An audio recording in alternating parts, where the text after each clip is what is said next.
தமிழ்நாட்டுல கிட்டத்தட்ட 40 வருஷமா மக்கள் குடியிருக்கிற அவங்களோட வீட்டை அந்த பகுதி மக்களை வந்து சடனா ஒரே நாள்ல புல்டோசர் கொண்டு போய் இடிச்சு இந்த இடம் வந்து நகராட்சிக்கு சொந்தமான இடம், நீங்க அத்துமீறி இத்தனை நாள் இருந்திருக்கீங்க அப்படிங்கிற மாதிரி எந்தவித முன்னறிவிப்பும் இல்லாம எங்களோட வீடு எல்லாம் அடிச்சு தரமாட்டமாக்கிட்டாங்க அப்படிங்கிற மாதிரி சொல்றாங்க.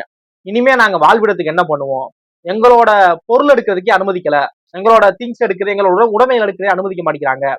இதுதான் விஜய் அவர்கள் கொண்டு வர சொன்ன மாற்றமா? விஜய் அவர்கள் என்ன சொன்னாங்க அப்படின்னா, இபி பில் இருந்தாலோ இல்ல வீட்டு ரசீது இங்கதான் நான் இருக்கிறேன் அப்படிங்கிறதுக்கான ஒரு எவிடன்ஸ் மாதிரி வீட்டு ரசீது உங்களுக்கு இருந்துச்சு அப்படின்னா பட்டா தரப்படாத வீட்டு மனைகளுக்கு பட்டா கண்டிப்பா தருவேன் அப்படிங்கிற மாதிரி சொன்னாங்கல்ல. இதுதான் அவங்க சொன்ன மாற்றமா அப்படின்னு சொல்லி அந்த பகுதி மக்கள் வந்து அழுது ஒரு போராட்டம் பண்ணிக்கிட்டு இருக்காங்க. எங்க நடந்துச்சு, என்ன பிரச்சனை இது அப்படிங்கிற ஒரு டீட்டெயில்டா ஒரு எக்ஸ்பிளேஷன் வீடியோவா தான் இந்த வீடியோ இருக்க போகுது. வீடியோ ஃபுல்லா பாருங்க. கண்டிப்பா முடிஞ்ச அளவு தெளிவா சொல்ல ட்ரை பண்றேன். ஓகேவா? வணக்கம், நான் ஆனந்த். இப்ப நான் சொன்னோம்ல தமிழ்நாட்டுல இந்த மாதிரி ஒரு பிரச்சனை நடந்துச்சு அப்படின்னு. இது திருவள்ளூர் மாவட்டத்துல ஒரு நகராட்சி பகுதியில் நடக்குது. அங்க இருக்கக்கூடிய பகுதி மக்களை வந்து சடனா காலையில வந்து புல்டோசர் கொண்டு போய் நகராட்சி நிர்வாகிகள் வந்து அந்த வீடை ஃபுல்லா அடிச்சு நொறுக்கி அந்த இடத்த காலி பண்றாங்க. நம்ம எல்லாருக்குமே தெரியும், இப்ப ரோடு எக்ஸ்டென்ஷன் பண்றாங்க அப்படின்னா அந்த ரோட்டுக்கு பகுதி அந்த சாலை ரோடுக்கு பக்கத்துல இருக்கக்கூடிய கடைகள் வந்து கொஞ்சம் இழுத்து முன்னாடி தன்னோட வறண்டாவை அந்த இதை வந்து முன்னாடி இழுத்து போட்டிருப்பாங்க. அதை வந்து நிறைய இடங்கள்ல வந்து ரோட எக்ஸ்டெண்ட் பண்றாங்க.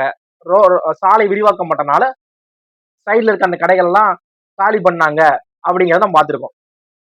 ஆனா ஒரு வீடவே கிட்டத்தட்ட ஒரு அங்க ஒரு 10-20 குடும்பங்கள் கூட இருக்குன்னு நினைக்கிறேன், எண்ணிக்கையே எத்தனைன்னு தெரியல, அந்த இடத்தவே அப்படியே அடிச்சு நொறுக்கி இது நகராட்சிக்கு சொந்தமான இடம் அப்படிங்கிற மாதிரி சொல்றாங்க. ஆனா அந்த பகுதி மக்கள் என்ன சொல்றாங்க அப்படின்னா, 40 வருஷமா நாங்க இந்த இடத்துல குடியிருக்கிறோம், 40 வருஷமா அதுக்கான இவி பில் எங்கிட்ட இருக்கு, நாங்க இங்கதான் குடியிருக்கிறோம் அப்படிங்கிறதுக்கான அத்தாட்சி எங்க கிட்ட இருக்கு, வீட்டு ரசீது எங்க கிட்ட இருக்கு, இவ்வளவு நாள் எங்களுக்கு ஏன் எந்த கவர்மெண்ட் எங்களுக்கு வீட்டு பட்டா கொடுக்கல அப்படிங்கிற மாதிரி நிறைய கேள்விகள் எழுப்புறாங்க. கரெக்ட் தானே? அவங்க கேட்க கரெக்டா தானே இருக்கு. அவங்க இங்கதானே இருக்கிறாங்க, இத்தனை வருஷமா அங்க இருக்கிறாங்க, இபி பில் கட்டியிருக்காங்க, வீட்டு ரசீது கட்டியிருக்காங்க, வீட்டு வரி கட்டியிருக்காங்க, எல்லாமே கட்டியிருக்காங்களே, அப்பயே உங்களுக்கு பட்டா தரல அப்படிங்கிற மாதிரி நீங்க கேள்வி கேட்டீங்க அப்படின்னா அதுலயுமே சில சட்ட திட்டங்களுக்கு உட்பட்டு தான் நான் கொடுக்க முடியும். ஏன் அப்படின்னா, இப்போ ஒரு இடத்துல வந்து பல வருஷமா மக்கள் வந்து ஒரு இடத்துல வந்து குடியிருக்கிறாங்க அப்படின்னா அந்த இடம் வந்து கண்டிப்பா ஒரு கவர்மெண்ட்டுக்கு சொந்தமான ஒரு நத்தம் புறம்போக்கு, சாலை புறம்போக்கு, கால்வாய் புறம்போக்கு, குளம் புறம்போக்கு சொல்லி நிறைய புறம்போக்கு இடங்கள். அந்த புறம்போக்கு இடங்கள் அப்படின்னா இது வந்து கவர்மெண்ட்டுக்கு சொந்தமான இடம். அந்த இடத்த வந்து கவர்மெண்ட் இப்ப இல்லைனாலும் பின்காலத்துல கூட ஏதாவது ஒரு ஹாஸ்பிட்டல் கட்டுறதுக்கோ, ஒரு லைப்ரரி கட்டுறதுக்கோ, ஒரு ஸ்கூல் கட்டுறதுக்கோ, இல்ல ஒரு பஸ் ஸ்டாண்டு கட்டுறதுக்கோ, ஏதாவது ஒரு பொது பயன்பாட்டுக்கு அந்த இடத்த யூஸ் பண்ணுவாங்க. ஓகேவா? இதை வந்து அந்த காலத்துல வீடு இல்லாத நிறைய ஏழை எளியோர் என்ன பண்றாங்க அப்படின்னா இருக்க இடத்துல ஒரு டென்ட் மாதிரி போட்டு உட்காடுறாங்க. அப்புறம் அப்படியே வருஷம் அந்த இடத்துல ஒரு குடிசை மாதிரி போட்டு கல்லு வச்சு மண்ணு வச்சு வீடு, அப்புறம் கல்லு வச்ச வீடு, அப்புறம் சின்ன காங்கிரீட் வீடு, தொகுப்பு வீடு, இந்த மாதிரி அந்த இடத்துல இருக்காங்க. இதெல்லாம் இருக்கு. ஆனா இப்போ வரைக்கும் அந்த இடங்களுக்கு பட்டா கிடையாது. இபி லைன் வாங்கிடுறாங்க, இபி கட்டிக்கிட்டே இருக்கிறாங்க. அந்த இதுக்கான நகராட்சிக்கோ இல்ல ஊராட்சிக்கோ அதுக்கான வீட்டு வரியை கட்டிக்கிட்டே இருக்கிறாங்க, வருஷம் வருஷம் கட்டுறாங்க, எல்லாம் கரெக்டா நடந்துகிட்டே இருக்கு. ஆனா பட்டாங்கிற ஒண்ணு அவங்க கிட்ட அதுக்கு இல்ல. இப்படி ஒரு பிரச்சனை எல்லா தமிழ்நாட்டுல நிறைய இடங்கள்ல இந்த பிரச்சனை இருக்கு. ஓகேவா? சரி, இதுக்கு அவங்களுக்கு கொடுக்கலாம்லப்பா, அவங்க இத்தனை வருஷமா வீடு இல்லைங்கிறாங்களே, அவங்களுக்கு கொடுத்தா என்ன தப்பு, கவர்மெண்ட் கொடுக்கலாம்ல, விஜய் அவர்கள் வந்துட்டாங்களே, எல்லாமே நினைச்சவனே கையெழுத்து போட்டு கொடுத்துலாம்ல அப்படின்னா அது பண்ண முடியாது. ஏன் அப்படின்னா இப்போ வந்து இந்த மாதிரியான ஒரு இடத்துக்குள்ள ஒரு ஒரு ஊருக்குள்ள இப்படி ஒரு இடம் போட்டு இருக்கிறாங்க, இத்தனை வருஷமா அந்த மக்கள் இருக்காங்க அப்படின்னா எடுத்த உடனே ஒரே முடிவா பண்றதுங்கிறது ஒரு பெரிய பின் விளைவுகளை ஏற்படுத்தும் அப்படிங்கிறாங்க. ஏன் அப்படின்னா அந்த அந்த இடம் வந்து உண்மையாவே குடியிருப்பு இடமான்னு பாக்குறாங்க. குடியிருப்பு இடம்ங்கிறது நத்தம் புறம்போக்கு அப்படின்னு மென்ஷன் பண்றாங்க. இந்த நத்தம் அப்படிங்கிற வார்த்தையை காலங்காலமா குடியிருப்புக்கான இடம், ஊருக்குள்ள இருக்கக்கூடிய குடியிருப்புக்கான இடம் தான் அந்த நத்தம் புறம்போக்கு. அங்க இத்தனை மக்கள் வந்து இத்தனை குடும்பங்கள் அந்த இடத்துல இருக்கிறாங்க, அதுக்குள்ள நத்தம் புறம்போக்கு அப்படிங்கிறாங்க. கவர்மெண்ட்டுக்கு சொந்தமான இடத்துல மக்கள் காலங்காலமா அங்க இருக்கிறாங்க. அதனால பின்காலத்துல எந்த பிரச்சனையும் கவர்மெண்ட் கிடையாது. அது வந்து ஒரு தெருக்குள்ள இருக்கு, ஊரோட மத்தியில இருக்கு, இல்ல ஊருக்கு ஒதுக்குப்புறமா இருக்கு, பிரச்சனை இல்லை. ஆனா அதுவே ஊருக்கு அவுட்ல ஒரு நத்தம் புறம்போக்கு இடத்துல சின்னதா டென்ட் போட்டு ஆரம்பிக்கிறாங்க, அது காலங்காலமா போய்கிட்டே இருக்கு அப்படின்னா ரோட நம்ம எக்ஸ்டெண்ட் பண்ணணும். கண்டிப்பா ஊர் வந்து அப்கிரேட் ஆக ரோட வந்து எக்ஸ்டென்ஷன் பண்ணணும். சப்போஸ் ஊருக்கு அவுட்ல ஒரு லைப்ரரி கொண்டு வரணும். இந்த மாதிரியான விஷயங்களுக்கு வந்து கவர்மெண்ட் வந்து கவர்மெண்டோட இடத்த தான் பார்க்கும்.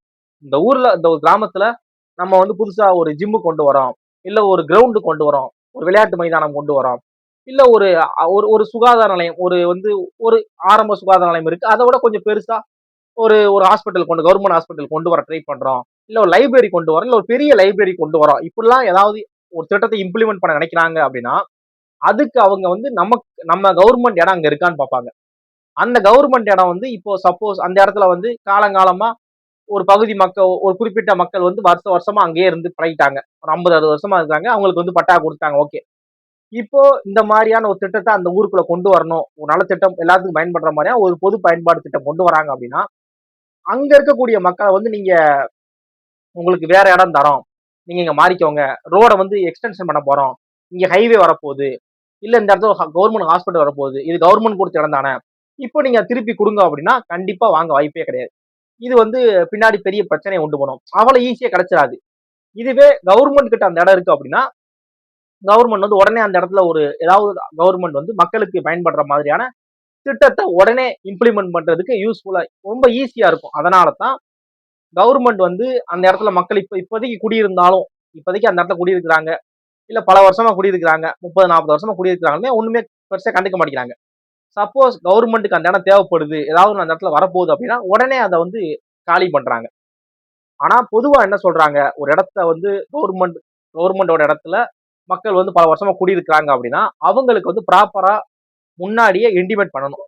இந்த மாதிரி நீங்க இருக்கிற இடம் வந்து கவர்மெண்ட்டுக்கான இடம், இது வந்து நத்தம் புறம்போக்கு கிடையாது, இது வந்து கவர்மெண்ட்டுக்கான ஒரு இடம், இந்த இடம் வந்து குடியிருப்புக்கான இடம் கிடையாது, இது வந்து ஒரு ஒரு குளம் கட்டுறதுக்கான இடம், இல்ல இந்த இடத்துல வந்து நாங்க வந்து ஒரு கவர்மெண்ட் ஹாஸ்பிட்டல் கட்ட போறோம், ஒரு லைப்ரரி கட்ட போறோம், அதனால இந்த இடத்த நாங்க வந்து கவர்மெண்ட் எடுத்துக்க போகுது, நீங்க வேற ஏதாவது மாற்று வழி யோசிச்சுக்கங்க அப்படின்னு முதவே கவர்மெண்ட் சைட்ல இருந்து ஒரு அபிஷியலா ஒரு நோட்டீஸை வந்து மக்களுக்கு கொடுத்துருவாங்க.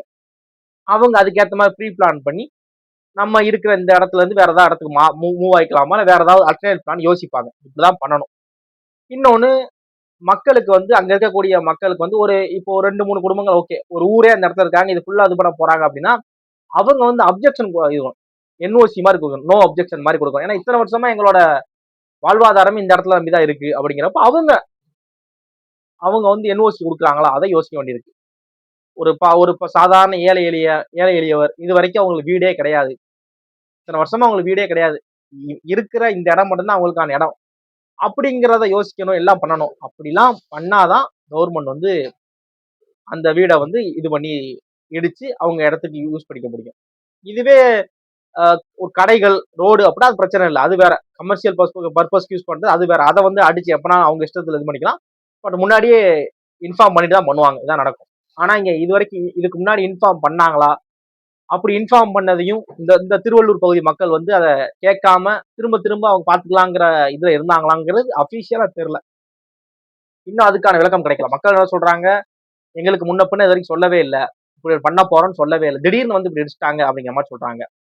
இன்னொரு தரப்பு என்ன சொல்றாங்க அப்படின்னா, நாங்க ஆல்ரெடி பல வருஷமா சொல்லிக்கிட்டே தான் இருக்கோம், இந்த இடத்த நீ காலி பண்ணிக்கோங்க, காலி பண்ணி சொல்லிக்கிட்டே இருக்கிறோம், மக்கள் வந்து அதுக்கு ஒத்துழைக்க மாட்டேங்கிறாங்க, அதனால இன்னைக்கு ஒரே முடிய நாங்க பண்ணிட்டோம் அப்படிங்கிற மாதிரி இன்னொரு சைடு சொல்றாங்க. இது அபிஷியலா எப்படி நடந்துச்சு அப்படிங்கிறது இனிமே தான் தெரியும்.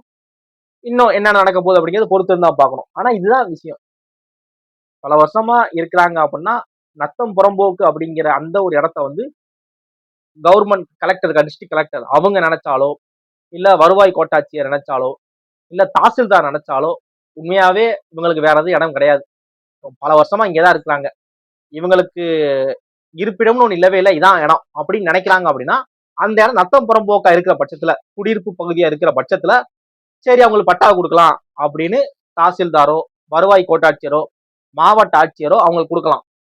அது இல்லாத பட்சத்துல அவங்களால சட்டத்திட்டத்துக்கு உட்பட்டு தான் செய்ய முடியும். எடுத்த உடனே ஒரே கையெழுத்துல எல்லாத்தையும் மாற்ற முடியுமான்னு கேட்டா அது வாய்ப்பே கிடையாது, அது வந்து பாசிபிள் கிடையாது. சட்டத்திட்டத்துக்கு உட்பட்டு அவங்க பண்ண முடியுமா அப்படின்னு பார்க்கணும். ஒருத்தருக்கு பட்டா கொடுக்குறாங்க அப்படின்னாலுமே அதுலயும் நிறைய கிரைட்டேரியாஸ் வச்சிருக்காங்க. அது என்ன அப்படின்னா, அவங்களுக்கு இதுக்கு முன்னாடி வேற எதுவும் இடம் இருக்கக்கூடாது, உண்மையாவே அவங்களுக்கு இதுதான் இடம், இல்ல இந்த இந்த இடம் மாதிரி நிறைய இடங்கள் இப்படி வச்சிருக்காங்க அப்படிங்கிறத அதெல்லாம் கிராஸ் செக் பண்ணுவாங்க. எத்தனை வருஷம் இங்க குடியிருக்கிறாங்க, அதுக்கான எவிடன்ஸ் இருக்கா அப்படிங்கிறது இதெல்லாம் விசாரிச்சுதான் பட்டா வந்து அவங்க கொடுப்பாங்க. இப்ப நான் இபி பில் வச்சிருக்கிறேன், என்கிட்ட வீட்டு ரசீது இருக்கு, நான் இத்தனை வருஷமா இருக்கேன்னு சொல்லி அக்கம் பக்கத்துல இருக்கவங்களாம் தெரியும், இதனால எனக்கு அந்த இடத்த ஏன் இடமா கொடுத்துருங்கன்னு பட்டா கொடுக்க முடியாது. அதுக்கெல்லாம் இது வந்து ஒரு எவிடன்ஸ். வீட்டு ரசீது இருக்கு, இபி பில் இருக்கு, அக்கம் பக்கத்துல இருக்கவங்க எல்லாத்துக்குமே தெரியும், மத்த எல்லாத்தையும் ஆதார் கார்டு அட்ரஸ் இதே அட்ரஸ் தான் வச்சிருக்கேன், எல்லாமே ஓகே. அது ஒரு எவிடன்ஸ். இத்தனை வருஷமா தமிழ்நாட்டில தான் இருக்கேன், இந்த இடத்துல தான் இருக்கேங்கிறதுக்கான எவிடன்ஸ். இதெல்லாம் வச்சு பட்டாவை கிளைம் பண்ண முடியுமானா அது கிடையாது. பட்டாங்கிறது தான் இந்த நிலத்துக்கான சொந்தக்காரர் இவரு அப்படிங்கிற ஒரு அபிஷியலான ஒரு கவர்மெண்ட் கொடுக்கிற ஒரு ரெக்கார்டு. அது இருந்தா மட்டும்தான் இந்த நிலம் எனக்கான நிலம் அப்படின்னு மக்கள் உரிமை கொண்டாட முடியும் அப்படிங்கிறாங்க. இந்த பிரச்சனை தான் திருவள்ளூர்ல போயிருக்கு. அங்க இருக்கிற மக்களுக்கு பட்டா இல்ல அப்படிங்கிற ஒரே காரணத்துக்காக நகராட்சியில இருந்து உடனே அவங்கள வந்து அந்த இடத்த விட்டு காலி பண்ணியிருக்காங்க. இது வந்து யாரு சரி யாரு தப்பு அப்படிங்கிறது தெரியல. டிவிக்கு கவர்மெண்ட் அமைதியா இருக்கிறாங்க, இதுக்கு முடிவு எடுக்கலாமா எடுக்கலாம்ல வேமா அப்படிங்கறதெல்லாம் இன்னும் பொறுத்து இருந்தா பார்க்கணும் நடக்க போகுது என்ன அப்படிங்கிறது. ஆனா அங்க வீடை இடிச்சிட்டாங்க, அந்த பகுதியில் இருந்த மக்கள் ஃபுல்லா அவங்களோட வீடு இல்லாம நடுத்தெருவில் நிக்கிறாங்க அப்படிங்கிறது இப்ப இருக்கிற நிதர்சனமான உண்மை. இதுதான் நடந்துகிட்டு இருக்கு. வேற ஏதாவது இந்த விஷயத்துல ஏதாவது அப்டேட் கிடைச்சு அப்படின்னா ஃபர்தரா அப்டேட் பண்றேன். வீடியோ ஃபுல்லா பாருங்க. இந்த இந்த விஷயம் என்ன நடந்துச்சு அப்படின்னு தெரியல அப்படின்னா இந்த வீடியோவை உங்க ஃப்ரெண்ட்ஸ் அண்ட் ஃபேமிலிக்கு ஷேர் பண்ணுங்க. தேங்க்ஸ் ஃபார் வாட்சிங்.